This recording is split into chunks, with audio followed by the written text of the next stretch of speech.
Minister Raja Bring, Minister Raja Bring, Congress Party, Congress Party.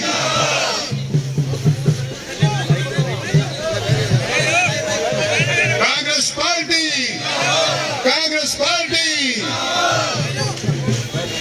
ਸਾਡੇ ਚ ਪੰਜਾਬ ਦੇ cabinet minister transport ਮੰਤਰੀ ਰਾਜਾ ਵੜਿੰਗ ਬਹੁਤ ਹੀ ਸਟਾਰਟ ਪਹੁੰਚੇ ਹਨ। ਅਸੀਂ ਉਹਨਾਂ ਦਾ ਇੱਥੇ ਆਏ ਜੀ ਆਖਦੇ ਹਾਂ।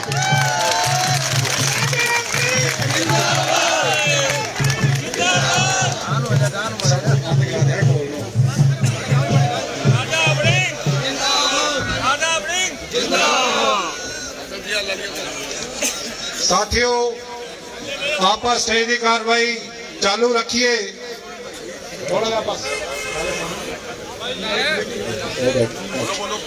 आप स्टेज की कार्रवाई चालू रखते हुए मैं थोनू ये भी दसना चाहना है कि मैं जो राजा वड़िंग जी नाल गल की और ये गल उन्हां नाल मैं चंडीगढ़ बैठ के की सी।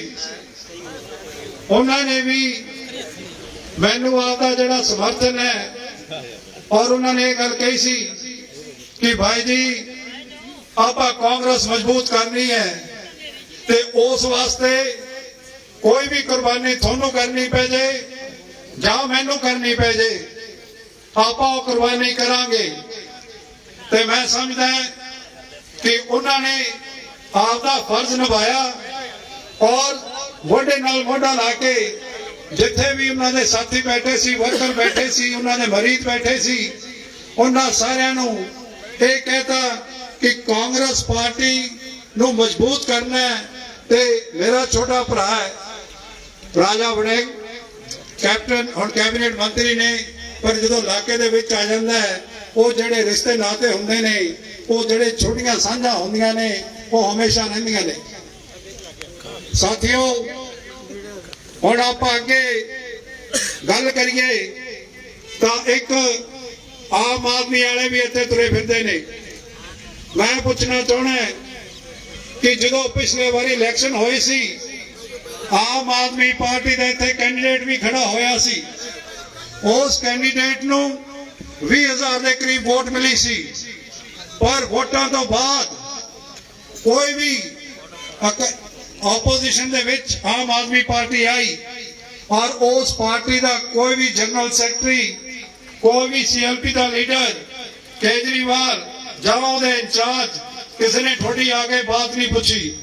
ते जेडे लोग जिन्हां ने वोटां पाईयां सी उन्हां कन्नी उन्होंने वेख्या भी नहीं। ते अज वो फिर दोबारा उसका डब्बा रख के ते लोकां तो वोटां मंगना चाहुंदा केजरीवाल। केजरीवाल आम लोगों दे विच बड़ियां अनाउंसमेंटां करके जाता है ते उहनूं पुछण वाला होवे कि पैसा कित्थों आऊगा। इत्थे तो गल करता है कि मैं सरकारी कॉरपोरेशन बना के ते उत्थे शराब दे विचों पैसे कमाऊंगा, शराब ज्यादा बेचूंगा ते ज्यादा पैसे होणगे, ते शराब ते पंजाबियां नूं लाउणा उहने।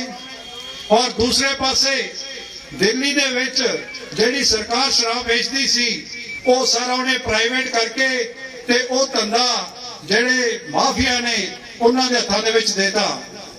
ऐस पार्टी जिहड़ी आप है ऐसा कुछ नहीं हो सकता, क्योंकि ऐदे कोले जिन्ने 60 कैंडीडेट ऐसे ने जेडे दूसरियां पार्टियां तो आए ने, मौका प्रस्त ने। और केजरीवाल भी यही गल कहंदा है कि मैनू एक होर मौका दे दो, वो भी मौका प्रस्त है। वो एक मौका लेके इथों हूंज के जाना चाहता है। सारे ਉਹਦੇ ਜਿਹੜੇ सोच है वो पंजाब प्रति सही नहीं। जे किसानां दे बिल होए तो सब तो पहला उन्हें की कीता, विधान सभा दे विच उन्हां दी तस्दीक कीती। ते जे पानी दी गल करिए, आपां टेलां ते बैठे हैं, पानी दी हमेशा समस्या रहिंदी है और पानी दे वास्ते भी उन्हें किते पंजाब दे वास्ते हां दा नारा नहीं मारिया, आपदा हक मंगदा हो पानी दा। सो साथियों, आज तुसी वर्कर साहबान बैठे हो इत्थे, मैं थोनू सिर्फ एक विश्वास दिलाना है और वादा भी करना थोड़े नाल कि थोड़े नाल हमेशा खड़े हैं और खड़ांगे। जो साडे परिवार नूं वक्त मिलिया सी इस इलाके की सेवा करने वास्ते ते जो असी सेवा की थोड़े सामने है। जो पानी दिते पिंडां नूं वो सामने ने, जो नौकरियां दित्तियां वो सामने ने, ते जिहड़े काम कीते लोकां दे वो भी थोड़े सामने ने।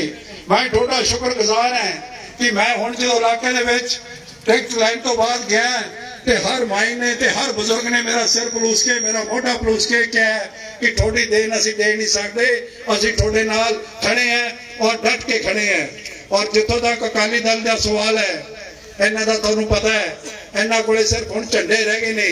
झंडे धक्के नाल लाउंदे ने।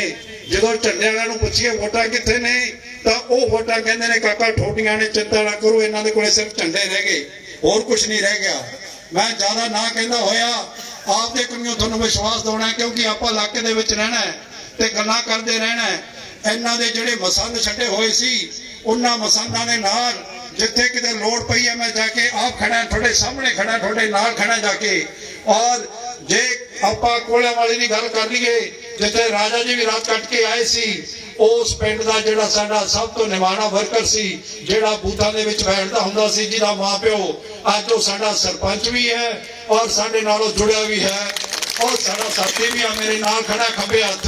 कांग्रेस पार्टी किसी का कर्जा रखती नहीं और कांग्रेस पार्टी मजबूत होकर चलूगी। और असी राजा वड़िंग जी साडे नाल ने, साडे भरा ने, असी इकट्ठे होके और उधरों सरदार महेशिंदर सिंह बादल उन्हां दा फरजंद फतेह बादल भी आने वाले दिनों दे विच मेरे नाल चलूगा।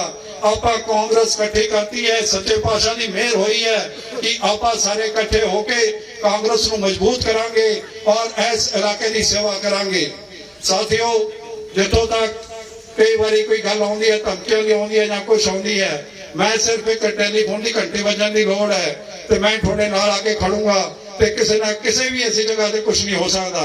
तो जिथों तक सुखबीर सिंह बादल की गल है, इन्हां दा जिहड़ा अकाली दल है ओहदा दुखड़ा दा साफ कर चुके ने। मैं एक अफसर कोल बैठा सी किते, उस अफसर ने मैनूं गल सुनाई, कहंदा एक समा हुंदा सी जदों अकाली दल दे किसी सिफारिश आउंदी सी तां ओह कहंदे हुंदे सी साडे फलाने नाम है, किसी का पैसे लै देना है, कोई फलाने जथेदार आ रहे ने, साडे फलाने वड्डे लीडर साहबान आ रहे ने। पर जो दे कहंदा सुखबीर बादल जी आए ने, इन्हां कोले जिहड़े ना रह गए ने, हुण कहंदे ने एक बंटी जी आए ने, एक टिंकू जी आए ने, एक मिंटू जी आ रहे ने तुहाडे कोले। हुण पूरे नाम वाले बंदे भी नहीं रहे इन्हां कोले, आम जिहड़े बंदे ने वो भी इन्हां दे पासे चले गए ने। और आपां डट के इत्थे आपदी लड़ाई लड़नी है। और इन्ना कहंदा होया मैं तुसी सारे वर्कर साहबान हो साडे, मैं थोड़ा दिलों शुक्रगुजार है ते तहे दिलों धन्नवाद करना है कि छोटे जे नोटिस ते तुसी सारे इत्थे पहुंचे और आपनियां जिहड़ियां गहराइयां दे विचों जिहड़े थोड़े नाल गलबात हुई, इत्थे वर्कर साहबान भी बोले, मैं सारे दा इज्जत मान करदा होया सत्कार करदा होया आपदे मस्तक करदा थोड़ा ते इन्ना कहंदा होया कि मेरा जाचक है। वाहिगुरू जी का खालसा, वाहिगुरू जी की फतेह। कांग्रेस पार्टी जिंदाबाद, राहुल गांधी जिंदाबाद, सोनिया गांधी जिंदाबाद। मुक्तसर जिले की शान ते मान राजा वड़िंग साहब पंजाब के कैबिनेट मिनिस्टर। मैनू एक बड़ी खुशी की गल है कि साडे मुक्तसर जिले की एडी शान बनाई है। मैं कहना एक इतिहासिक गल लिखी जानी है। मैं कहना भी ना लिखना राजा वड़िंग साहब का, जिन्होंने अज तक मलोट ट्रांसपोर्ट नूं चक्किया, पंजाब की ट्रांसपोर्ट नूं तां ओह लोक दिलां दी धड़कन। मैं इन्हां दा बहुत धन्नवाद है। और राजा वड़िंग जी पहुंचे थे, बड़ी खुशी है, बड़े मान वाली गल है। सरकार नूं सरकार के पैसे है नहीं, पर इत्थे तक करोड़ों रुपये किले रुपये पैदा करता। राजा वड़िंग जी का धन्नवाद करते हैं।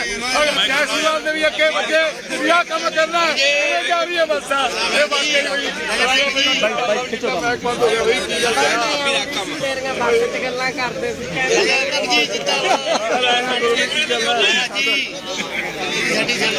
माइक नु की हो गया और लाइट हिल गई तो मैं बोले सी तो मैं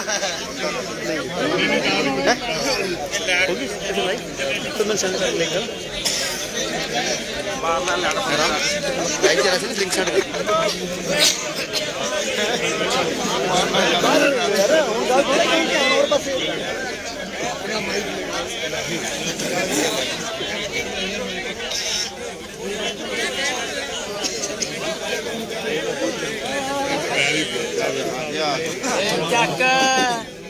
हेलो हेलो ओ यार अपने वाला लिया हो गया चल ऑन हो गया अच्छा की हो गया लाइट चली गई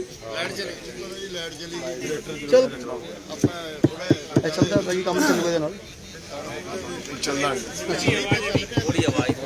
नहीं चलना नहीं चलता जी फिर और नहीं लो लो यार लो अच्छा ਧੱਕੇ ਨਾ ਮਾਰੋ ਧੱਕੇ ਨਾ ਮਾਰੋ ਪਲੀਜ਼ एक माइक ਤੂੰ ਸਾਹਮਣੇ ਹੋ ਜਾ ਨਾ ਧੱਕੇ ਨਾ लैन गया चलेगा। मेरी आवाज हुआ मैं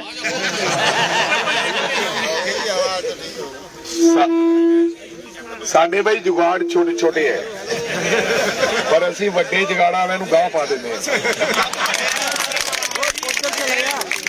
ਕੈਮਰੇ ਕੋਲੇ ਜਾਵੜਾ ਕੈਮਰੇ ਦੇ ਕੋਲੇ ਜਾਵੜਾ ਕੋਈ ਨਾ ਸਾਰੇ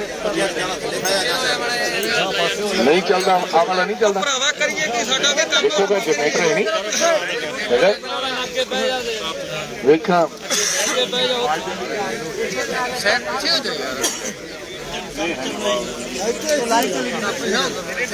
ਲਾਲੀ ਗਗਨੇਜਾ ਜਿਹਨੂੰ ਤਾਂ ਪਤਾ ਹੀ ਨਹੀਂ ਲੱਗਿਆ ਵੀ ਲਾਈਟ ਮਾਈਕ ਤਾਂ ਬੋਲਦਾ ਨਹੀਂ ਮੈਂ ਇਕੱਲਾ ਹੀ ਬੋਲੀ ਜਾਂਦਾ ਰਾਜਾ ਵੜਿੰਗ ਸਾਹਿਬ ਉੱਚੀ ਕਰਕੇ ਬੋਲੋ ਹਾਂ ਬੜਾ ਉੱਚੀ ਕਰਕੇ ਬੋਲੋ ਵਾਹਿਗੁਰੂ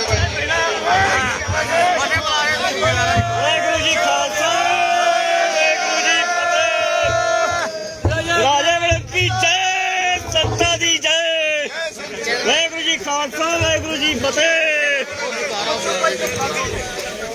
ਭਾਈ ਜੀ ਥੋੜਾ ਪਿੱਛੇ ਹੋ ਜਾਓ ਤੁਸੀਂ ਬੋਲੇ ਸੋ ਨਿਹਾਲ ਬਹੁਤ ਹੀ ਸਤਿਕਾਰ ਦੇ ਯੋਗ ਲੰਬੀ ਦੇ ਮੇਰੇ ਬਜ਼ੁਰਗੋ ਨੌਜਵਾਨ ਵੀਰੋ ਮੇਰੀ ਮਾਤਾਓ ਭੈਣੋ ਸਭ ਤੋਂ ਪਹਿਲਾਂ ਫਤਿਹ ਅਰਜ਼ ਕਰਦੇ ਹਾਂ ਵਾਹਿਗੁਰੂ ਜੀ ਕਾ ਖਾਲਸਾ ਵਾਹਿਗੁਰੂ ਜੀ ਕੀ ਫਤਿਹ ਔਰ ਨਾਲ ਹੀ ਨਾਲ ਮੈਂ ਮੇਰੇ ਵੱਡੇ ਭਰਾ ਸਰਦਾਰ ਜਗਪਾਲ ਸਿੰਘ ਜੀ ਅਮਲ ਖਰਾਣਾ ਸਾਹਿਬ ਉਹਨਾਂ ਨੂੰ ਵਧਾਈ ਦੇਣਾ ਚਾਹੁੰਦਾ ਜਿਨ੍ਹਾਂ ਨੂੰ ਕਾਂਗਰਸ ਪਾਰਟੀ ਨੇ ਟਿਕਟ ਦੇ ਕੇ ਜਿਹੜਾ ਪੰਜਾਬ ਦਾ ਸਭ ਤੋਂ ਚਰਚਿਤ ਇਲਾਕਾ ਹੈ ਉੱਥੇ ਉਹਨਾਂ ਨੂੰ ਕਾਂਗਰਸ ਪਾਰਟੀ ਦਾ ਉਮੀਦਵਾਰ ਬਣਾਇਆ ਇਹ ਤੁਹਾਡੇ ਵਾਸਤੇ ਵੱਡੀ ਗੱਲ ਹੈ ਔਰ ਮੈਨੂੰ ਯਾਦ ਹੈ ਜਦੋਂ ਮੈਨੂੰ ਕਾਂਗਰਸ ਪਾਰਟੀ ਨੇ ਹਰਸਿਮਰਤ ਕੌਰ ਬਾਦਲ ਦੇ ਖਿਲਾਫ ਚੋਣ ਲੜਾਈ ਤੇ ਮੈਨੂੰ ਟਿਕਟ ਦਾ ਐਲਾਨ ਹੋਇਆ ਟੈਲੀਫੋਨ ਆਇਆ ਦਿੱਲੀ ਤੋਂ ਕਹਿੰਦੇ ਹੁਣ ਤੈਨੂੰ ਲੜਨਾ ਪੈਣਾ ਹੈ ਹਰਸਿਮਰਤ ਕੌਰ ਬਾਦਲ ਦੇ ਖਿਲਾਫ ਸੱਚ ਜਾਣਿਓ ਮੈਨੂੰ ਐ ਚਾਹ ਚੜਿਆ ਜਿਵੇਂ ਦੁਬਾਰੇ ਵਿਆਹ ਹੋਣ ਲੱਗਿਆ ਮੈਂ ਆਪਦੀ ਘਰ ਵਾਲੀ ਨੂੰ ਟੈਲੀਫੋਨ ਕੀਤਾ ਮੈਂ ਕਿਹਾ ਭਗਵਾਨ ਨੇ ਸੂਟ ਸਾਟ ਪਾਲਾ ਚੱਲ ਗੁਰਦੁਆਰੇ ਮੱਥਾ ਟੇਕਣ ਚੱਲੀਏ ਉਹ ਜੇ ਆਮ ਸਧਾਰਨ ਪਰਿਵਾਰ ਦਾ ਮੁੰਡਾ ਜੇ ਦੁਨੀਆ ਦੇ ਸਭ ਤੋਂ ਸਰਮਾਏਦਾਰ ਬਾਦਲ ਪਰਿਵਾਰ ਦੀ ਨੋਨ ਇਲੈਕਸ਼ਨ ਲੜੇ ਹੋਰ ਮੈਂ ਕੀ ਭਾਲਦਾ ਯਾਰ ਜਿੱਤਾ ਹਾਰਾ ਤਾਂ ਬੰਦੀਆਂ ਆਈਆਂ ਤੇ ਖੁਸ਼ੀ ਚੜੀ ਤੇ ਦੁਨੀਆ ਰਾਜੇ ਵੜਿੰਗ ਨੂੰ ਐਮਐਲਏ ਬਣ ਕੇ ਲੋਕ ਉਹਨੇ ਜਾਣਨ ਨਹੀਂ ਲੱਗੇ ਜਿਨੇ ਹਰਸਿਮਰਤ ਕੌਰ ਨਾਲ ਚੁਣਾਵ ਲੜ ਕੇ ਜਾਣਨ ਲੱਗੇ ਸੋ ਮੈਂ ਤੁਹਾਨੂੰ ਵਧਾਈ ਦੇਣਾ ਚਾਹੁੰਦਾ परमात्मा कृपा करे ना केवल चुनाव लड़िए दोवें भरा इस बारी तुसी इत्थों मोर्चा फतेह करो तो फिर पार्लियामेंट दे विच दुबारे बीबी नूं सुटना है। एक दो काम करने लंबी वाले ਸੋ ਤੁਹਾਡੇ ਆਸ਼ੀਰਵਾਦ ਦੀ ਲੋੜ ਹੈ, ਤੁਹਾਡੇ ਸਾਥ ਦੀ ਲੋੜ ਹੈ। ਪਰ ਯਾਰ ਮੈਂ ਤੁਹਾਨੂੰ ਸਲਾਮ ਵੀ ਕਰਦਾ, ਮੈਂ ਤੁਹਾਡੇ ਚਰਨਾਂ ਨੂੰ ਹੱਥ ਲਾ ਕੇ ਮੱਥੇ ਤੇ ਜੇ ਲਾ ਲਾਵਾਂ ਇਹ ਵੀ ਛੋਟੀ ਗੱਲ ਹੈ।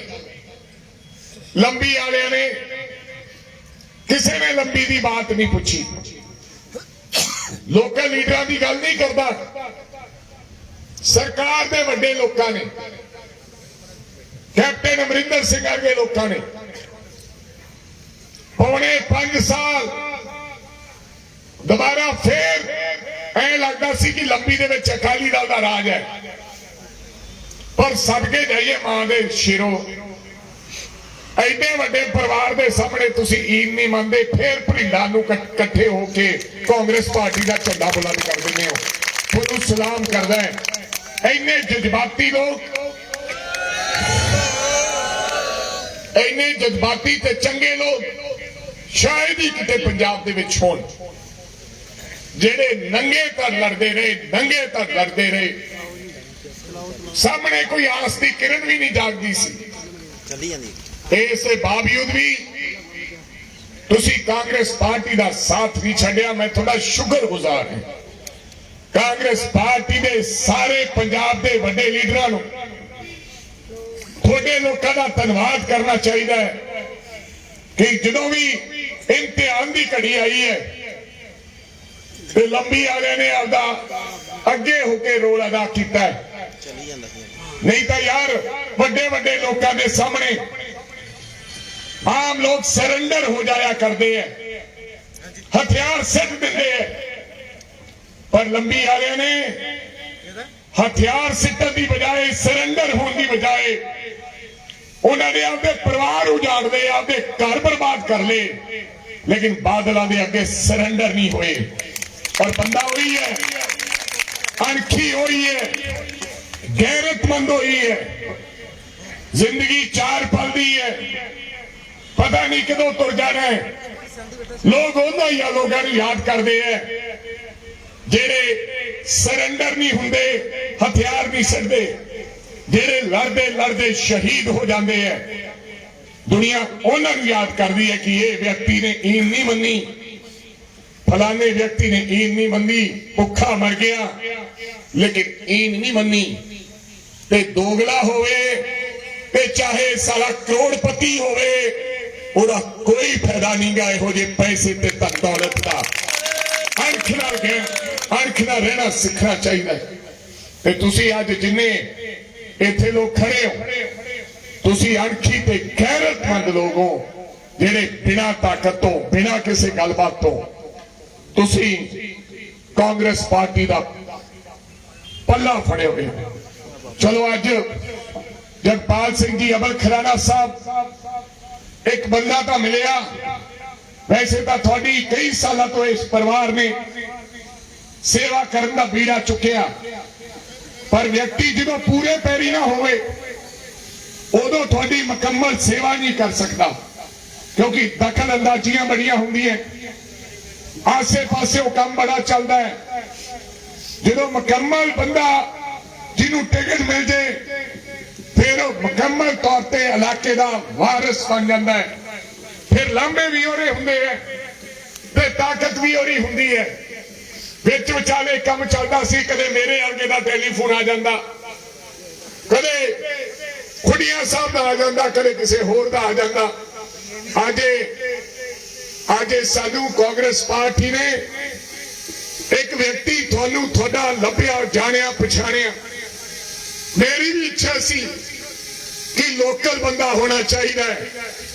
ਅੱਗੇ ਪਹਿਲਾਂ ਉਹਨੂੰ ਲਿਆਏ ਸੀ ਰੂਸਾ ਵਾਲੇ ਨੂੰ, ਤੇ ਯਾ ਵਿੱਚ ਬਹਿ ਕੇ ਸਾਨੂੰ ਲੱਗਦਾ ਸੀ ਸਾਨੂੰ ਸੈਰ ਸੂਰ ਕਰਾਇਆ ਕਰੂਗਾ, ਪਰ ਪੁੱਛਿਆ ਹੀ ਨਹੀਂ ਪਤੰਦਰ ਨੇ। ਪੌਣੇ 5 ਸਾਲ ਅਸੀਂ ਵੋਟਾਂ ਪਾਈਆਂ, ਕੋਈ ਕਸਰ ਨਹੀਂ ਛੱਡੀ। ਸਾਨੂੰ ਉਮੀਦ ਨਹੀਂ ਸੀ ਗੁਟਕਾ ਸਾਹਿਬ ਫੜ ਕੇ, ਗੁਟਕਾ ਸਾਹਿਬ ਦੀ ਸੌ ਖਾ ਕੇ ਸਾਡੇ ਨਾਲ ਦਗਾ ਕਮਾਏਗਾ, ਸਾਨੂੰ ਉਮੀਦ ਨਹੀਂ ਸੀ। ਜੇ ਕੋਈ ਸ਼ਰਾਬੀ ਕਵਾਬੀ ਵੀ ਗੁਟਕਾ ਸਾਹਿਬ ਫੜ ਕੇ ਸੌ ਪਾ ਲੇ ਤੇ ਬੰਦਾ ਇਹ ਮਹਿਸੂਸ ਕਰਦਾ ਹੈ ਕਿ ਬੰਦੇ ਨੇ ਸੌ ਖਾ ਲਈ ਹੈ, ਆਪਦੇ ਪਰਨ ਦਾ ਪੱਕਾ ਹੋਏਗਾ। ਸਾਨੂੰ ਪਤਾ ਨਹੀਂ ਸੀ ਸਾਨੂੰ ਪਤਾ ਨਹੀਂ ਸੀ ਕਿ ਇਹ ਬਾਦਲਾਂ ਨਾਲ ਤੇ ਭਾਜਪਾ ਨਾਲ ਸਮਝੌਤਾ ਕਰ ਲਏਗਾ ਤੇ ਜਦੋਂ ਪਤਾ ਲੱਗ ਗਿਆ ਉਦੋਂ ਦੇਰ ਹੋ ਚੁੱਕੀ ਸੀ। ਉਦੋਂ ਮੁੜ ਸਮਾਂ 4.5 ਸਾਲ ਦਾ ਵਾਪਸ ਨਹੀਂ ਆ ਸਕਦਾ ਸੀ ਜਦੋਂ ਕਾਂਗਰਸ ਪਾਰਟੀ ਨੂੰ ਇਹ ਸਮਝ ਆਈ।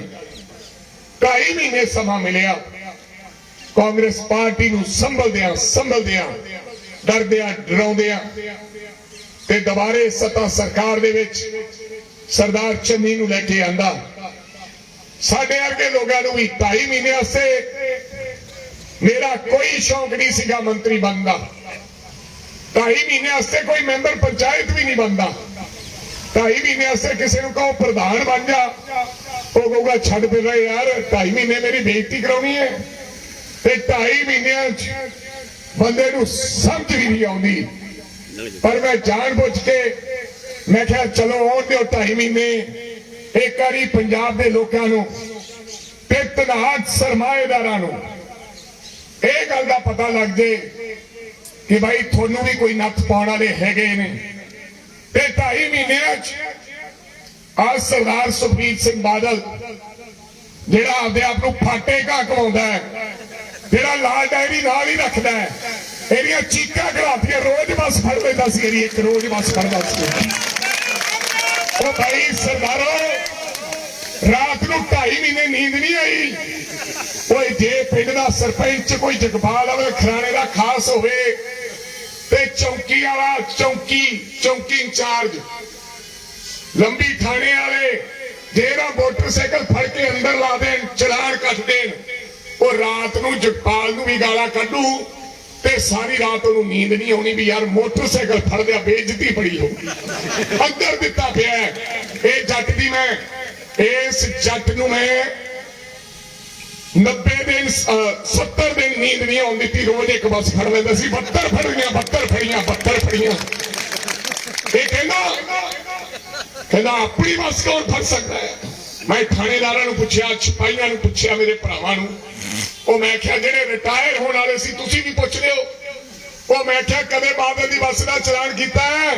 ਕਹਿੰਦਾ ਮਹਾਰਾਜ ਦੀ ਸਹੁੰ ਰਿਟਾਇਰ ਹੋਣ ਵਾਲਾ ਹੈ ਪਰ ਹਜੇ ਤੱਕ ਇਹ ਸੁਪਨਾ ਪੂਰਾ ਹੀ ਨਹੀਂ ਹੋਇਆ, ਡਰਦਾ। ਮੈਂ ਆਪਦੇ ਵਾਲੇ ਅਫਸਰਾਂ ਨੂੰ ਕਹਿੰਦਾ ਸੀ, ਮੈਂ ਕਿਹਾ ਫੜੋ ਨੀਮਾਂ ਤੋਂ ਗਲਤ ਨਹੀਂ ਫੜੀਆਂ, ਜਿਹੜੀਆਂ ਟੈਕਸ ਚੋਰੀ ਕਰਕੇ ਜਾਲੀ ਬੱਸਾਂ ਚਲਾਉਂਦਾ ਸੀ ਮੈਂ ਉਹ ਬੱਸਾਂ ਫੜਦਾ ਗਿਆ। ਭਾਈ ਅਫਸਰਾਂ ਨੂੰ ਕਹਿੰਦਾ ਸੀ ਫੜ, ਤੇ ਭਾਈ ਜੀ ਬੱਸ ਫੜਨ ਵਾਸਤੇ ਸੀਨਾ ਚੌੜਾ ਚਾਹੀਦਾ ਹੈ। ਕਈਆਂ ਦਾ ਪਜਾਮੇ ਤੋਂ ਲੈ ਕੇ ਗਿੱਟਿਆਂ ਤੱਕ ਚਿਉਂਦਾ ਆਉਂਦਾ ਸੀ ਕੰਮ, ਪਰ ਮੈਂ ਨਾਲ ਖੜ ਕੇ ਫੜਾਉਂਦਾ ਸੀ। ਬੱਸ ਫੜਨੀ ਬਾਦਲ ਦੀ ਕੋਈ ਖਾਲਾ ਜੀ ਦਾ ਵਾੜਾ ਨਹੀਂ, ਤਾੜੀਆਂ ਤੋਂ ਸੌਖੀਆਂ ਹੋ ਜਾਂਦੀਆਂ। ਉਹਦੇ ਵਾਸਤੇ ਏਡਾ ਜਿਗਰਾ ਚਾਹੀਦਾ ਹੈ। 15 ਸਾਲ ਕਿਸੇ ਨੇ ਮੇਰੀ ਜਵਾਨੀ, ਮੈਂ 40 ਸਾਲ ਦੀ ਉਮਰ ਦਾ ਹੋ ਗਿਆ, ਮੈਂ ਕਦੇ ਬਾਦਲ ਦੀ ਬੱਸ ਥਾਣੇ ਲੱਗੀ ਨਹੀਂ ਵੇਖੀ ਸੀ। ਤਾਕਤਾਂ ਆਈਆਂ, ਲੋਕ ਸੱਤਾ ਆਏ, ਸਰਕਾਰਾਂ ਬਦਲਦੀਆਂ ਰਹੀਆਂ, ਲੇਕਿਨ ਕਿਸੇ ਬੰਦੇ ਨੇ ਜ਼ੁਰਤ ਨਹੀਂ ਕੀਤੀ। ਅਸੀਂ ਇਹ ਜ਼ੁਰਤ ਕੀਤੀ ਹੈ, ਬਿਲਕੁਲ ਡਰਦੇ ਨਹੀਂ ਹਾਂ। ਲੇਕਿਨ ਮੈਂ ਸਹੁੰ ਚੱਕੀ ਸੀ ਕਿ ਮੈਂ ਇਨਸਾਫ ਦੇਵਾਂਗਾ, ਮੈਂ ਆਪਦੇ ਮਹਿਕਮੇ ਨੂੰ ਤਰੱਕੀ ਦੀਆਂ ਲੀਹਾਂ ਤੇ ਲੈ ਕੇ ਜਾਵਾਂਗਾ। ਅਗਰ ਕੋਈ ਮਹਿਕਮੇ 'ਚ ਖਰਾਬੀ ਹੁੰਦੀ ਹੋਏਗੀ, ਬੇਸ਼ੱਕ ਮੇਰਾ ਪਰਿਵਾਰ ਹੋਵੇ, ਮੈਂ ਉਹਦਾ ਵਿਰੋਧ ਕਰਾਂਗਾ। ਅੱਜ ਉਸੇ ਦੇ ਸਦਕਾ ਇਹਨਾਂ ਦੀਆਂ ਜਾਲੀ ਬੱਸਾਂ ਜਿਹੜੀਆਂ ਚੱਲਦੀਆਂ ਸਨ 1 ਨੰਬਰ ਤੇ 4, ਮੈਂ 400 ਬੱਸ ਪੰਜਾਬ 'ਚ ਫੜੀ ਤੇ ਕਈ ਆਪਦੀਆਂ ਪਾਸੇ ਲੈ ਗਏ ਤੇ 1.5 ਕਰੋੜ ਰੁਪਏ ਦਾ ਅੱਜ ਮੁਨਾਫਾ ਰੋਜ਼ਾਨਾ ਦਾ PRTC ਤੇ 5 ਬੱਸ ਕਮਾ ਰਹੀ ਹੈ, ਜਿਹੜਾ ਘਾਟੇ ਦਾ ਸੌਦਾ ਸੀ। ਉਸ 1.5 ਕਰੋੜ ਨਾਲ ਮੈਂ 5 ਬੱਸਾਂ ਰੋਜ਼ ਖਰੀਦ ਸਕਦਾ ਹਾਂ। 150 ਬੱਸ ਮੈਂ ਮਹੀਨੇ ਦੀ ਖਰੀਦ ਸਕਦਾ ਹਾਂ। ਜੇ ਸਾਲ ਮੰਤਰੀ ਰਵਾਂ ਤਾਂ 1800 ਬੱਸ ਮੈਂ ਖਰੀਦ ਸਕਦਾ ਹਾਂ, ਤੇ ਜੇ 5 ਸਾਲ ਮੰਤਰੀ ਰਵਾਂ ਤਾਂ 9000 ਬੱਸ ਖਰੀਦ ਸਕਦਾ ਹਾਂ। ਤੇ ਜੇ 9000 ਬੱਸ ਖਰੀਦਾਂ ਤੇ 18000 ਮੁੰਡੇ ਤੇ ਕੁੜੀ ਨੂੰ ਨੌਕਰੀ ਡਰਾਈਵਰ ਤੇ ਕਨੈਕਟਰ ਦੀ ਦੇ ਸਕਦਾ ਹੈ।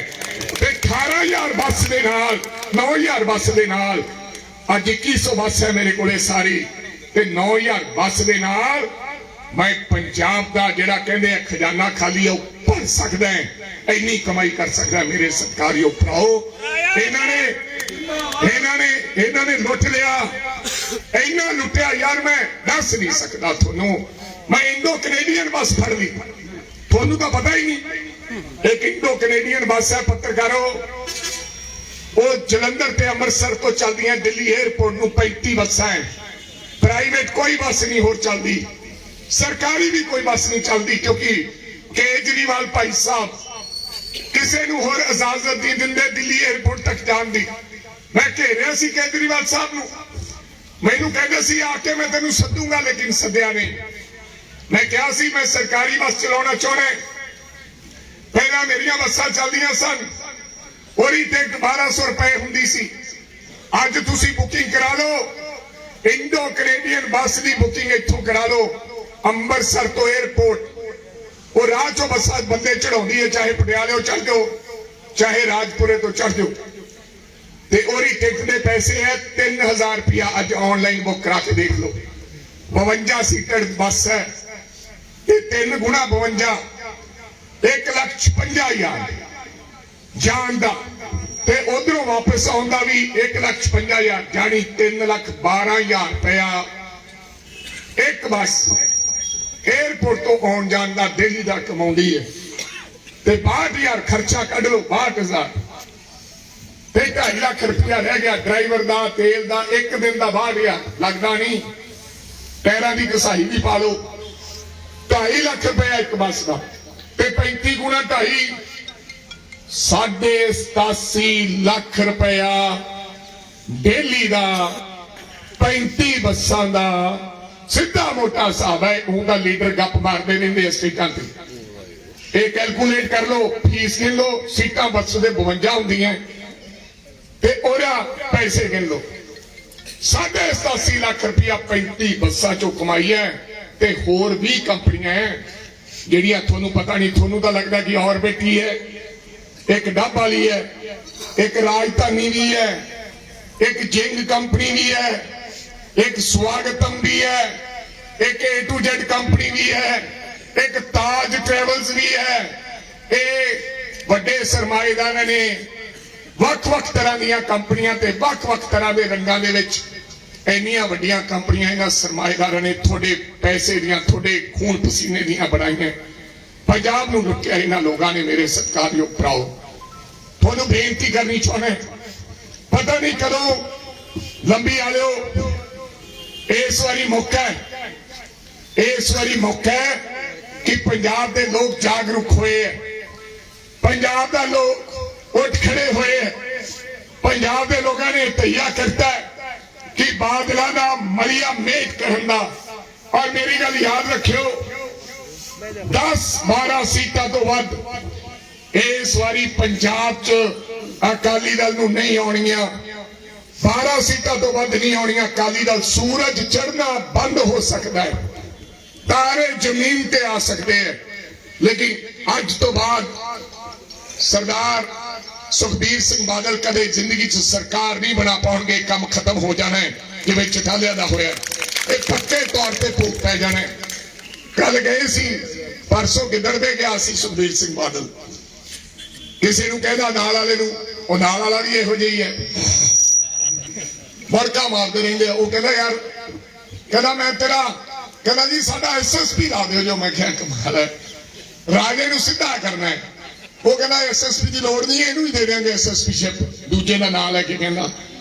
ਮੈਂ ਕਿਹਾ ਵਾਹ ਤੇਰੇ ਰਾਜਾ ਬਣੇਗਾ, ਇਹੋ ਜਿਹੀ ਖੁੱਦੋ ਖੁੰਡੀ ਹੈ ਜਿੱਥੋਂ ਮਰਜ਼ੀ ਚੱਕ ਰਹੇਗਾ, ਐਡਾ ਕੱਚਾ ਨਹੀਂ ਹੈ। ਮੈਂ ਕਿਹਾ ਰੱਬ ਯਾਦ ਰੱਖੀ, ਉੱਚੇ ਬੋਲ ਨਾ ਬੋਲੀਏ, ਕਰਤਾਰੋ ਡਰੀਏ। ਤੈਨੂੰ ਭਰਾਵਾ ਹਵਲਦਾਰ ਲਾਉਣ ਦੀ ਤਾਕਤ ਨਹੀਂ ਰਹਿਣੀ ਤੇਰੇ ਕੋਲੇ, ਤੂੰ SSP ਦੀ ਤਾਕਤ ਦੀ ਗੱਲ ਕਰਦਾ ਹੈ। ਤੇ ਧਰਮ ਨਾਲ ਮੇਰਾ ਸਰਪੰਚ ਨੂੰ ਰਲਾਉਣ ਗਿਆ ਸੀ, ਇੱਕ ਸਰਪੰਚ ਨੂੰ ਤੇ ਇੱਕ MC ਸਾਹਿਬ ਨੂੰ। ਵੈਸੇ ਤਾਂ ਸਰਪੰਚ ਬਹੁਤ ਵਧੀਆ ਇਨਸਾਨ ਤੇ ਜ਼ਿੰਮੇਵਾਰ ਵਿਅਕਤੀ ਹੁੰਦੇ ਆ, ਲੇਕਿਨ ਸਰਪੰਚਾਂ ਨੂੰ ਤਾਂ ਅਸੀਂ ਰਲਾ ਲੈਂਦੇ, ਵਿਚਾਰੇ ਸਾਡੇ ਨਾਲ ਹੀ ਖੁਸ਼ ਹੋ ਜਾਂਦੇ। ਬਈ ਦੋ ਗੱਲਾਂ ਹੈਗੀਆਂ ਪੱਤਰਕਾਰੋ, ਜਾਂ ਤਾਂ ਸੁਖਬੀਰ ਬਾਦਲ ਡਰਿਆ ਹੀ ਬਹੁਤ ਹੈ ਵੀ ਵਾਰੀ ਗਿੱਦੜਵੇ ਜਾਂਦਾ ਹੈ, ਤੇ ਜਾਂ ਵਿਹਲਾ ਹੀ ਇੰਨਾ ਹੋ ਗਿਆ ਇਹਨੂੰ ਹੋਰ ਤਾਂ ਕੋਈ ਸੱਦਦਾ ਨਹੀਂ, ਹੁਣ ਸਰਪੰਚਾਂ ਤੇ MCਆਂ ਨੂੰ ਹੀ ਜੁਆਇਨ ਕਰਾਈ ਜਾਂਦਾ। ਦੋ ਗੱਲਾਂ ਹੈ, 4-5 ਘੰਟੇ ਲਾ ਕੇ ਆਇਆ। ਸੋ ਮੇਰੇ ਸਤਿਕਾਰਯੋਗ ਭਰਾਓ, ਜੋ ਹੋਛਾਪਣ ਹੈਗਾ, ਲਾਲ ਡਾਇਰੀ ਮੈਂ ਚੱਕ ਦੂੰਗਾ ਫੱਟੇ, ਮੈਂ ਤੁੰਨ ਦੂੰਗਾ, ਮੈਂ ਕੱਢ ਦੂੰਗਾ, ਮੈਂ ਮਾਰ ਦੂੰਗਾ। 7 ਸਾਲਾਂ ਦੀ ਉਮਰ ਹੋਣ ਲੱਗੀ ਹੈ ਬੰਦੇ ਦੀ। ਇਹੋ ਜਿਹੀਆਂ ਸ਼ਬਦਾਵਲੀ ਪੰਜਾਬ ਦੇ ਜਿਹੜੇ ਆਪਦੇ ਆਪ ਨੂੰ ਲੀਡਰ ਕਹਾਉਂਦੇ ਹੋਣ, ਉਹਨਾਂ ਨੂੰ ਇਹ ਸ਼ੋਭਾ ਨਹੀਂ ਦਿੱਤੀ। ਮੈਂ ਅੱਜ ਕੋਈ ਇੰਟਰਵਿਊ ਕਰ ਰਿਹਾ ਸੀ, ਕਹਿੰਦੇ ਮੈਂ ਕਿਹਾ ਬੇੜਾ ਹੀ ਕਰਕੇ ਇਹਨਾਂ ਨੇ ਕੀਤਾ। ਸਰਦਾਰ ਪ੍ਰਕਾਸ਼ ਸਿੰਘ ਬਾਦਲ ਛਜੇ ਨਿਮਰਤਾ ਸੀ, ਮਿੱਠ ਬੋਲੜੇ ਸਨ, ਲੇਕਿਨ ਇਸ ਬੰਦੇ ਨੇ ਅਕਾਲੀ ਦਲ ਦਾ ਬੇੜਾ ਗਰ ਕਰਤਾ। ਇਹਨਾਂ ਪਿਓ ਇਹਨਾਂ ਸਾਲੇ ਤੇ ਭਣੋਈਏ। ਸੋ ਆਪ ਦੇ ਸਨਮੁਖ ਬੇਨਤੀ ਕਰਾਂਗਾ ਕਿ ਭਾਈ ਤਗੜੇ ਰਹੋ ਤੇ ਆਦਰਨੀਆ ਇਹਨਾਂ ਨੂੰ, ਮੇਰੇ ਭਰਾ ਨੂੰ ਇੱਥੋਂ ਜਿਤਾ ਕੇ ਭੇਜੋ। ਤੇ ਭਾਈ ਆ ਕੇਜਰੀਵਾਲ ਸਾਹਿਬ ਠੀਕ ਕਿਹਾ, ਇਹਨਾਂ ਦਾ ਕੰਮ ਬੜਾ ਲੋਟ ਆਇਆ ਭਾਈ। ਇਹ ਆ ਕੇ ਡੂੜ ਕਮੀਨਾ ਫੋਟੋਆਂ ਲਾਉਂਦੇ ਆ ਤੇ ਆਪਦਾ ਕੰਮ ਚਮਕਾ ਦਿੰਦੇ ਆ। ਫਿਰ ਕੇਜਰੀਵਾਲ ਕਹਿੰਦਾ ਮੈਂ ਮੂੰਗਫਲੀਆਂ ਲੈ ਕੇ ਆਇਆ, ਮੈਂ ਰਿਉੜੀਆਂ ਲੈ ਕੇ ਆਇਆ ਤੁਹਾਡੇ ਵਾਸਤੇ। 5 ਸਾਲ ਨਹੀਂ ਵੜਿਆ ਇਹ ਬੰਦਾ। ਇਹ ਉਹੀ ਬੰਦਾ ਹੈ ਜਿਹੜਾ ਕਹਿੰਦਾ ਸੀ ਮੈਂ ਮਜੀਠੀਏ ਨੂੰ ਫੜ ਕੇ ਅੰਦਰ ਦੇਵਾਂਗਾ। ਇਹ ਉਹੀ ਬੰਦਾ ਜਿਹੜਾ ਅੱਜ ਮਜੀਠੀਏ ਤੋਂ ਮਾਫੀ ਮੰਗ ਰਿਹਾ। ਬੇਸ਼ੱਕ ਇਹਨਾਂ ਲੋਕਾਂ ਨੂੰ ਭਰਮ ਭੁਲੇਖੇ ਪਾ ਕੇ ਆਪਦਾ ਨਾਮ ਕੰਮ ਚਲਾਇਆ ਹੋਇਆ, ਲੇਕਿਨ ਮੇਰੀ ਤੁਹਾਨੂੰ ਬੇਨਤੀ ਹੈ, ਇਹਨਾਂ ਦੇ 18 ਲੋਕ ਜਿੱਤੇ ਸੀ ਤੇ ਸਾਰੇ ਦੇ ਸਾਰੇ ਪਾਰਟੀ ਛੱਡ ਕੇ 6-7 ਲੋਕ ਸਾਡੇ ਨਾਲ ਆ ਗਏ। ਇਹ ਬੜਾ ਹੰਕਾਰੀ ਵਿਅਕਤੀ ਹੈ, ਇਹ ਬੜਾ ਗੁੱਸੇ ਖੋਰਾ ਬੰਦਾ ਹੈ। ਸੋ ਮੇਰੀ ਤੁਹਾਨੂੰ ਬੇਨਤੀ ਹੈ ਕਿ ਇਹਨਾਂ ਲੋਕਾਂ ਤੋਂ ਬਚ ਕੇ ਰਹੋ। ਦਿੱਲੀ ਜਾ ਕੇ ਆਓ, ਵੇਖ ਕੇ ਆਓ ਕਿ ਦਿੱਲੀ ਦੇ ਅੰਦਰ ਕੀ ਹਾਲਾਤ ਹਨ। ਠੀਕ ਹੈ, ਦਿੱਲੀ ਦਾ ਇੰਡੀਆ ਗੇਟ ਨਾ ਵੇਖੋ, ਉਹ ਇੰਡੀਆ ਗੇਟ ਨੂੰ MCD ਸੰਭਾਲਦੀ ਹੈ। ਬਾਹਰਲੇ ਜਿਹੜੇ ਆਊਟਰ ਇਲਾਕੇ ਹੈ, ਜਿਹੜੇ ਬਾਰ-ਬਾਰ ਸਕੂਲ ਹੈ, ਪਿੰਡ ਹੈ, ਮਹੱਲੇ ਹੈ, ਕਦੇ ਜਾ ਕੇ ਆਓ। ਉਹਨਾਂ ਗਲੀਆਂ ਦੇ ਵਿੱਚ ਤੁਸੀਂ ਜਾ ਨਹੀਂ ਸਕਦੇ ਮੇਰੇ ਸਤਿਕਾਰਯੋਗ ਭਰਾਓ। ਇਹਨਾਂ ਲੋਕਾਂ ਤੋਂ ਬਚਣ ਦੀ ਲੋੜ ਹੈ। ਅਗਰ ਪੰਜਾਬ ਨੂੰ ਬਚਾਉਣਾ ਚਾਹੁੰਦੇ, ਸਰਦਾਰ ਭਗਵੰਤ ਸਿੰਘ ਮਾਨ ਨੂੰ ਮੁੱਖ ਮੰਤਰੀ ਦਾ ਚਿਹਰਾ ਇਹਨਾਂ ਲੋਕਾਂ ਨੇ ਬਣਾਇਆ। ਭਗਵੰਤ ਸਿੰਘ ਮਾਨ ਚੰਗੇ ਚੁਟਕਲੇ ਜ਼ਰੂਰ ਸੁਣਾ ਸਕਦਾ ਹੈ, ਸਾਡਾ ਵੱਡਾ ਭਰਾ ਹੈ, ਲੇਕਿਨ ਰਸ਼ ਵੀ ਕਰ ਸਕਦਾ ਹੈ, ਕਿਸੇ ਦੀ ਮਜ਼ਾਕ ਵੀ ਬਣਾ ਸਕਦਾ ਹੈ। ਲੇਕਿਨ ਅਗਰ ਪੰਜਾਬ ਦੇ ਵਿੱਚ ਸਰਕਾਰ ਨੂੰ ਸਥਿਰ ਸਰਕਾਰ ਚਾਹੁੰਦੇ ਹੋ, ਭਗਵੰਤ ਸਿੰਘ ਮਾਨ ਕੋਲੇ ਕੋਈ ਵਿਜ਼ਨ ਨਹੀਂ ਹੈ, ਭਗਵੰਤ ਸਿੰਘ ਮਾਨ ਕੋਲੇ ਕੋਈ ਰੋਡ ਮੈਪ ਨਹੀਂ ਹੈ, ਭਗਵੰਤ ਸਿੰਘ ਮਾਨ ਕੋਲੇ ਕੋਈ ਪੰਜਾਬ ਦਾ ਮਾਡਲ ਨਹੀਂ ਹੈ ਜਿਹਦੇ ਨਾਲ ਪੰਜਾਬ ਨੂੰ ਅੱਗੇ ਲੈ ਕੇ ਆਇਆ ਜਾ ਸਕੇ। ਸੋ ਮੇਰੀ ਆਪ ਨੂੰ ਬੇਨਤੀ ਹੈ, ਜ਼ਿਆਦਾ ਸਮਾਂ ਨਾ ਲੈਂਦਾ ਹੋਇਆ ਕੋਸ਼ਿਸ਼ ਕਰਾਂਗੇ ਜਗਪਾਲ ਜੀ ਸਾਰੇ ਪਿੰਡਾਂ ਦੇ ਵਿੱਚ ਮੈਂ ਤੇ ਮੇਰੀ ਘਰ ਵਾਲੀ ਹਾਜ਼ਰੀ ਲਵਾਈਏ ਇਸ ਬਹਾਨੇ, ਕਿਉਂਕਿ ਮੈਂ 1.5 ਸਾਲ ਦਾ ਫਿਰਦਾ ਸੀਗਾ। ਕਈ ਵਾਰੀ ਮੈਂ ਕਿਹਾ ਕਿ ਮੈਂ ਧੰਨਵਾਦ ਕਰਨਾ ਹੋਣਾ, ਲੇਕਿਨ ਕਿਸੇ ਨੇ ਮੇਰੀ ਬਾਤ ਨਹੀਂ ਪੁੱਛੀ। ਫਿਰ ਲੀਡਰ ਜ਼ਿਆਦੇ ਸੀ ਇੱਥੇ, ਮੈਂ ਕਿਹਾ ਕੋਈ ਗੁੱਸੇ ਵੀ ਨਾ ਹੋ ਜਾਏ ਮੇਰੇ ਨਾਲ ਵੀ ਫਲਾਣ ਦੇ ਕਹਿਣ ਤੇ ਆਇਆ, ਫਲਾਣ ਦੇ ਕਹਿਣ ਤੇ। ਸਾਡੀ ਵੀ ਹਾਜ਼ਰੀ ਤੁਹਾਡੇ ਨਾਲ ਲੱਗ ਜਾਏਗੀ ਤੇ ਨਾਲੇ ਅਸੀਂ ਵੀ ਘਰ ਘਰ ਜਾ ਕੇ ਆਪਦੇ ਭਰਾ ਤੇ ਵੋਟਾਂ ਮੰਗਾਂਗੇ, ਕਿਉਂਕਿ ਤੁਸੀਂ ਲੋਕਾਂ ਨੇ ਪਾਰਲੀਮੈਂਟ ਇਲੈਕਸ਼ਨ ਦੇ ਵਿੱਚ ਜਿੰਨੀ ਵੀ ਤੁਹਾਡੇ ਚ ਦਮ ਸੀ, ਜਾਨ ਸੀ, ਤੁਸੀਂ ਦਮ ਜਾਨ ਲਾ ਕੇ ਰਾਜੇ ਵੜਿੰਗ ਨੂੰ ਵੋਟਾਂ ਪਾਈਆਂ। ਮੈਂ ਮਹੀਨਾ ਪਹਿਲਾਂ ਆਇਆ ਤੇ ਤੁਸੀਂ ਲੋਕਾਂ ਨੇ 15,000 ਵੋਟ ਨਾਲ ਹੀ ਮੇਰਾ ਫਰਕ ਰਹਿ ਗਿਆ ਸੀ। ਤੇ ਜੇ ਇਹੀ ਕੋਈ 10 ਦਿਨ ਹੋਰ ਮਿਲੇ ਹੁੰਦੇ ਤਾਂ ਕੰਮ ਨੇੜੇ ਲੈ ਜਾਂਦੇ ਮੇਰੇ ਸਤਿਕਾਰਯੋਗ ਭਰਾਓ। ਆਪਦੇ ਮਾਰ ਗਏ, ਨਹੀਂ ਤਾਂ ਬੀਪੀ ਚਿੱਤ ਕਰਤੀ ਸੀਗੀ 20,000 ਤੇ ਰਹਿ ਗਿਆ ਸੀ ਆਪਦੇ ਮਾਰ ਕੇ। ਜੇ ਆਪਦੇ ਨਾ ਮਾਰਦੇ ਤਾਂ ਫਿਰ ਕੰਮ ਫਤਿਹ ਸੀਗਾ। ਇਸੇ ਕਰਕੇ ਦੋਸਤੋ ਮੇਰੇ ਵਰਗੇ ਲੋਕ ਵੱਡੇ ਸਰਮਾਏਦਾਰਾਂ ਦੀਆਂ ਅੱਖਾਂ 'ਚ ਰੜਕਦੇ ਆ ਸਾਡੇ ਵਰਗੇ ਲੋਕ। ਇਹਨਾਂ ਨੂੰ ਚੰਗਾ ਨਹੀਂ ਲੱਗਦਾ ਕਿ ਇਹ ਲੋਕ ਕਿਉਂ ਖੜੇ ਹੋਏ ਹੈ।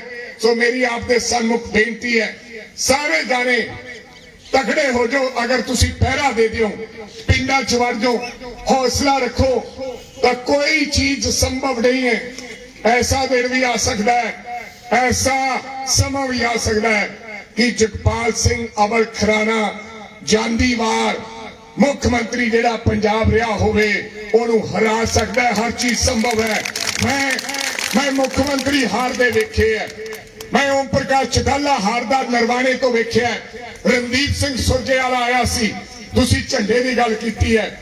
ਰਣਦੀਪ ਸਿੰਘ ਸੁਰਜੇਵਾਲਾ ਤੇ ਮੇਰੀ ਨਰਵਾਣੇ ਡਿਊਟੀ ਸੀ ਰਸਿੱਧਾ ਪਿੰਡ ਤੇ ਪਿੱਪਲ ਥਾਓ, ਤੇ ਮੈਂ ਜਦੋਂ ਪਿੰਡਾਂ 'ਚ ਗਿਆ ਸਾਰੇ ਪਿੰਡ ਤੇ ਹਰੇ ਰੰਗ ਦਾ ਝੰਡਾ, ਸਾਰੇ ਪਿੰਡ ਤੇ ਜਿਹੜੇ ਮੈਂ ਪਾਸੇ ਵੇਖਾਂ ਹਰਾ ਝੰਡਾ। ਮੈਂ ਆਖਿਆ ਮਰ ਗਏ। ਮੈਂ ਆ ਕੇ ਸੁਰਜੇਵਾਲਾ ਸਾਹਿਬ ਨੂੰ ਮਿਲਿਆ। ਮੈਂ ਉਦੋਂ ਜ਼ਿਲ੍ਹਾ ਯੂਥ ਕਾਂਗਰਸ ਦਾ ਪ੍ਰਧਾਨ ਹੁੰਦਾ ਸੀ। ਮੈਨੂੰ ਫੜ ਕੇ ਚੜਾਲਿਆਂ ਨੇ ਅੰਦਰ ਵੀ ਦੇਤਾ ਸੀ ਮੇਰੇ ਤੇ। ਮੈਂ ਜੀਂਦ ਜੇਲ੍ਹ ਵੀ ਰਹਿ ਕੇ ਆਇਆ। ਮੈਂ ਕਿਹਾ ਜੀ ਮਰ ਗਏ ਤੁਸੀਂ, ਤੁਹਾਡੇ ਪੱਲੇ ਕੁਝ ਨਹੀਂ, ਤੁਹਾਡਾ ਤਾਂ ਝੰਡਾ ਹੀ ਹੈ ਨਹੀਂ ਕਿਤੇ, ਭਾਲਦੇ ਵੋਟਾਂ ਆਪਦਾ ਘਰੇ ਚੱਲੋ, ਨਾਲੇ ਸਾਨੂੰ ਖਰਾਬ ਕਰਦੇ ਹੋ। ਮੈਨੂੰ ਕਹਿੰਦਾ ਤੂੰ ਚਿੰਤਾ ਨਾ ਕਰ। ਮੈਂ ਕਿਹਾ ਜੀ ਚਿੰਤਾ ਕੀ ਕਰਾਂ, ਝੰਡਾ ਕਿਸੇ ਦੇ ਨਹੀਂ, ਪੁੱਛਦਾ ਕੋਈ ਨਹੀਂ, ਜਿਹਨੇ ਜਾਣਾ ਉਹ ਕਹਿੰਦਾ ਘਰੇ ਬਹਿ ਜਾ, ਜਿੱਥੇ ਤੂੰ ਕਹਿੰਦਾ ਵੀ ਆਪਣੇ ਬੰਦੇ ਆ ਉਹ ਕਹਿੰਦਾ ਘਰੇ ਬਹਿ ਜਾ। ਮੈਂ ਸਾਰੀ ਦਿਹਾੜੀ ਮੱਖੀਆਂ ਮਾਰੀ ਜਾਂਦਾ, ਉਹ ਆਉਂਦਾ ਹੀ ਨਹੀਂ। ਤੇ ਕਰਨਾ ਕੀ है? कहना यार राजा तुम गांव में जाकर बैठ जाओ, कोई वोट डाले नहीं डाले तू गांव में बैठता। मैं कहा सर कोई बंदा तो दो। वो कहता ये 2 आदमी है टुटे, ये 2 आदमी टुटे ये। ते मैं वो कदे मेरे नाल चलदे सी, कदे डरदे चुटालियां तो बाहर नहीं निकलदे सी। ते फिर नारा दिता रणदीप सुरजेवाला ने। ਇਹੋ ਜਿਹੇ ਹਾਲਾਤ ਸੀ। ਇੱਥੇ ਤਾਂ ਬਹੁਤ ਚੰਗੇ ਹੈ, ਇੱਥੇ ਤਾਂ ਝੰਡਾ ਵੀ ਹੈ, ਡੰਡਾ ਵੀ ਹੈ, ਬੰਦੇ ਵੀ ਹੈ। ਓਮ ਪ੍ਰਕਾਸ਼ ਚੌਟਾਲਾ ਖਤਰਨਾਕ ਮੁੱਖ ਮੰਤਰੀ ਹੋਇਆ। ਅਬੇ ਸਿੰਘ ਚੌਟਾਲਾ ਦਾ ਬੜਾ ਟੈਰਰ ਹੁੰਦਾ ਸੀ, ਡਰ ਹੁੰਦਾ ਸੀ। ਤੇ ਫਿਰ ਇੱਕ ਨਾਰਾ ਦਿੱਤਾ, झंडा छात पर वोट हाथ पर। ते यार कमाल ही होगी, लोगों ने झंडा ला के रखा हरे रंग का, ते वोट नप्पी गए कांग्रेस नूं, ते 2300 वोटां दे नाल सुरजेवाला जित गया, जो झंडा ही नहीं सी। जो लोगों का इनकलाब होंदा है, ये कोई पता नहीं लगता की कहानी बनती है। अंदर ही अंदर कई बारी बंदा अंदर ही अंदर इत्थों चलदा ते जलंधर निकलदा है। सो इस बारी सियासत इहो जी कुछ है। सो मेरी आपनू बेनती है, एक बारी यार वो लंबी आ लियो, एक बारी ऐसा इतिहास रच दियो, एक किताबां च आ जाएगा कि सरदार प्रकाश सिंह बादल अंतिम समय दे विच जो चुनाव लड़े सन, परमात्मा उन्होंने लंबी उम्र बख्शे, तंदुरुस्ती बख्शे। परमात्मा उम्र की गल नहीं कर रहा, उन्होंने तंदुरुस्ती बख्शे, चढ़ती कला बख्शे। लेकिन अखीरला जो उन्होंने चुनाव सीगा ਉਹ ਲੰਬੀ ਦੇ ਅੰਦਰ ਹਾਰ ਗਏ ਸੀ। ਇਹ ਇਤਿਹਾਸ ਦੇ ਪੰਨਿਆਂ 'ਚ ਦਰਜ ਹੋਣਾ ਚਾਹੀਦਾ ਹੈ, ਤਾਂ ਜੋ ਉਹ ਜਾਂਦੇ ਜਾਂਦੇ ਦੇਖ ਕੇ ਜਾਣ ਕਿ ਜਿਹੜੇ ਸੁਖਬੀਰ ਦੇ ਕਾਰਨਾਮੇ ਸੀ ਉਹਨਾਂ ਨੇ ਅੱਜ ਦਿਨ ਵਿਖਾ ਦਿੱਤੇ। ਸੋ ਦੋਸਤੋ, ਉਮੀਦ ਕਰਦਾ ਕਿ ਤੁਸੀਂ ਸਾਰੇ ਭਾਈ ਜਗਪਾਲ ਦਾ ਸਾਥ ਦਿਓਗੇ।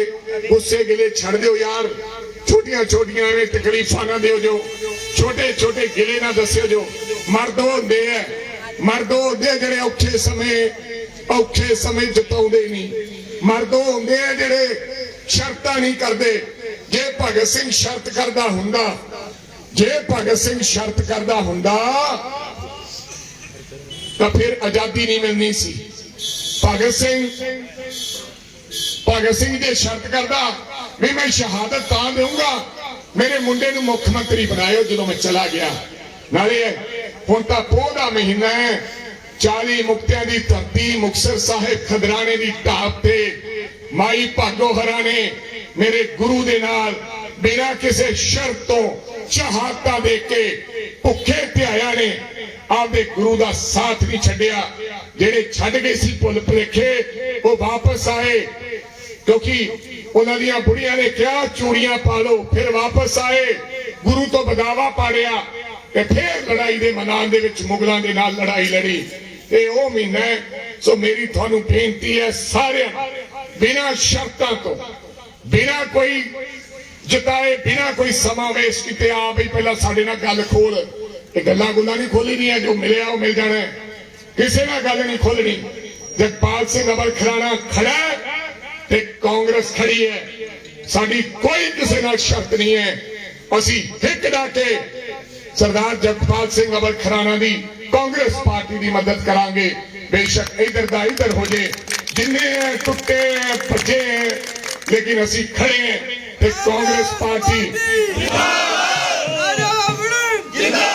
कांग्रेस पार्टी जिंदाबाद रखांगे। ये दोगलियां दा काम है, ये दोगलियां दा काम है भी तुरे किते फिरना ते वोटां किते पाउणियां। उन्हां लोकां नूं कोई सियाणदा नहीं, उन्हां नूं रब भी नहीं सियाणदा। ਜਾਂ ਤਾਂ ਅਗਲੇ ਦੀ ਮਦਦ ਕਰੋ ਠੋਕ ਕੇ, ਤੇ ਜਾਂ ਅਗਲੇ ਦੀ ਮੁਖਾਲਫਤ ਕਰੋ ਠੋਕ ਕੇ। ਇੱਕ ਹੀ ਕੰਮ ਹੋਣਾ ਚਾਹੀਦਾ ਹੈ। ਦੋਗਲਾਪਣ ਵਾਲਾ ਕਦੇ ਜ਼ਿੰਦਗੀ 'ਚ ਬੰਦਾ ਕਾਮਯਾਬ ਨਹੀਂ ਹੁੰਦਾ। ਮੇਰੀ ਹੱਥ ਜੋੜ ਕੇ ਬੇਨਤੀ ਹੈ, ਤੁਸੀਂ ਸਾਰੇ ਜੁਝਾਰੂ ਵਰਕਰ ਹੋ ਤੇ ਤਗੜੇ ਹੋ ਕੇ ਹਿੱਕ ਡਾ ਕੇ ਆਪਾਂ ਜਗਪਾਲ ਸਿੰਘ ਅਬਲ ਖਰਾਣਾ ਦੀ ਆਪਾਂ ਮਦਦ ਕਰਨੀ ਹੈ। ਇਹਨੇ ਸ਼ਬਦਾਂ ਦੇ ਨਾਲ ਸਤਿਕਾਰ ਕਰਿਓ। ਬੇਨਤੀ ਸੋਥਾ ਸਾਹਿਬ ਆਪਣੇ ਮਾਮਾ ਜੀ ਜ਼ਿਲ੍ਹਾ ਕਾਂਗਰਸ ਕਮੇਟੀ ਦੇ ਪ੍ਰਧਾਨ ਸਾਹਿਬ ਇਹ ਵੀ ਆਏ ਹੈ, मैं इन्हां दी भी हाजिरी लाउणा चाहुंदा। सो इन्हें शब्दां नाल हाजिर करो। परवान वाहिगुरू जी का खालसा ਸ੍ਰੀ ਵਾਹਿਗੁਰੂ ਜੀ ਕੀ ਫਤਿਹ।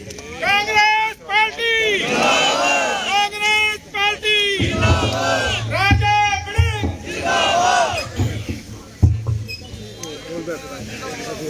ਲੰਬੀ ਹਲਕੇ ਦੇ ਕਾਂਗਰਸ ਦੇ ਮੇਰੇ ਸਿਪਾਹ ਸਲਾਰ ਔਰ ਮੇਰੇ ਭਰਾਵੋ, ਮੈਂ ਜ਼ਿਆਦਾ ਸਮਾਂ ਤੁਹਾਡਾ ਨਹੀਂ ਬੋਲਣਾ ਕਿਉਂਕਿ ਰਾਜਾ ਅਮਰਿੰਦਰ ਸਿੰਘ ਫਰੀ ਬੋਲ ਗਏ। ਮੇਰੀ ਇੱਕੋ ਇੱਕ ਬੇਨਤੀ ਜ਼ਿਲ੍ਹਾ ਕਾਂਗਰਸ ਕਮੇਟੀ ਦੇ ਪ੍ਰਧਾਨ ਹੋਣ ਨਾਤੇ ਤੁਹਾਨੂੰ ਬੇਨਤੀ ਇਹ ਹੈ ਕਿ ਆਪਣਾ ਉਮੀਦਵਾਰ ਜਗਪਾਲ ਸਿੰਘ ਅਬਲ ਖੁਰਾਣਾ ਹੈ ਤੇ ਆਪਾਂ ਇਹਨੂੰ ਤਗੜਾ ਕਰਨਾ ਹੈ। ਜੇ ਆਪਾਂ ਇਹਨੂੰ ਤਗੜਾ ਕਰਾਂਗੇ ਤਾਂ ਫੇਰ ਤਗੜਾ ਹੋਏਗਾ, ਕਿਉਂਕਿ ਤੁਹਾਡੀ ਦਿੱਤੀ ਤਾਕਤ ਨਾਲ ਤਗੜਾ ਹੋਣਾ ਹੈ। ਤੇ ਮੈਂ ਜਗਪਾਲ ਸਿੰਘ ਹੋਰਾਂ ਦਾ ਇਹ ਵੀ ਧੰਨਵਾਦ ਕਰਦਾ ਹਾਂ ਕਿ ਤੁਹਾਡੀ ਕਿਰਪਾ ਦੇ ਨਾਲ ਆਲ ਇੰਡੀਆ ਕਾਂਗਰਸ ਕਮੇਟੀ ਤੇ ਪ੍ਰਧਾਨ ਦੇ ਕੋਲੇ ਔਰ ਪੰਜਾਬ ਪ੍ਰਦੇਸ਼ ਕਾਂਗਰਸ ਕਮੇਟੀ ਔਰ ਮੁੱਖ ਮੰਤਰੀ ਸਾਹਿਬ ਪੰਜਾਬ ਦੇ ਕੋਲੇ ਇਸ ਜੁਝਾਰੂ ਆਗੂ ਨੇ ਕਿਹਾ ਕਿ ਮੈਨੂੰ ਲੜਾਓ, ਮੈਂ ਲੜਾਂਗਾ ਬਾਦਲ ਸਾਹਿਬ ਦੇ ਵਿਰੁੱਧ। ਤੇ ਇਹ ਜਿਗਰਾ ਇਸ ਕਰਕੇ ਕੱਢਿਆ ਕਿ ਤੁਹਾਡਾ ਹੌਸਲਾ ਸੀ। ਤੇ ਮੈਨੂੰ ਜਿਹੜੇ ਚਿਹਰੇ ਸਾਹਮਣੇ ਦਿਸ ਰਹੇ ਹਨ ਇਹ ਕਾਂਗਰਸ ਪਾਰਟੀ ਦੇ ਜੁਝਾਰੂ ਆਗੂਆਂ ਦੇ ਚਿਹਰੇ ਹਨ। ਤੇ ਮੈਂ ਖਾਸ ਕਰਕੇ ਰਾਜਾ ਹੁਰਾਂ ਵੱਲੋਂ ਤੇ ਆਪਣੇ ਵੱਲੋਂ ਜ਼ਿਲ੍ਹਾ ਕਾਂਗਰਸ ਵੱਲੋਂ ਮੈਂ ਤੁਹਾਡਾ ਇਹ ਕੋਟਨ ਕੋਟ ਧੰਨਵਾਦ ਵੀ ਕਰਦਾ ਹਾਂ।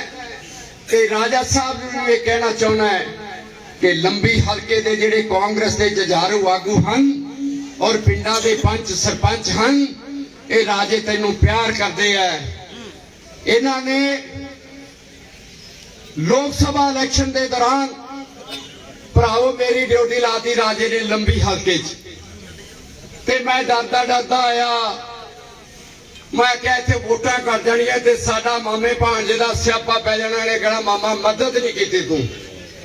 ਪਰ ਭਰਾਵੋ ਮੈਂ ਤੁਹਾਡੇ ਚਰਨਾਂ 'ਚ ਬੇਨਤੀ ਕਰਨੀ ਚਾਹੁੰਦਾ, ਤੁਸੀਂ ਮੇਰੀ ਇੰਨੀ ਇੱਜ਼ਤ ਰੱਖੀ, ਤੁਸੀਂ 35,000 ਦੀ ਲੀਡ ਤੋਂ 16,000 ਦੀ ਲੀਡ ਤੇ ਲਿਆ ਕੇ ਕਾਂਗਰਸ ਦੇ ਉਮੀਦਵਾਰ ਦੀਆਂ 16,000 ਵੋਟਾਂ ਕੱਢੀਆਂ, ਜਿੱਥੇ 35 40,000 ਸਾਧ ਸੰਗਤ ਵੋਟਾਂ ਕਰਦੀਆਂ ਸਨ।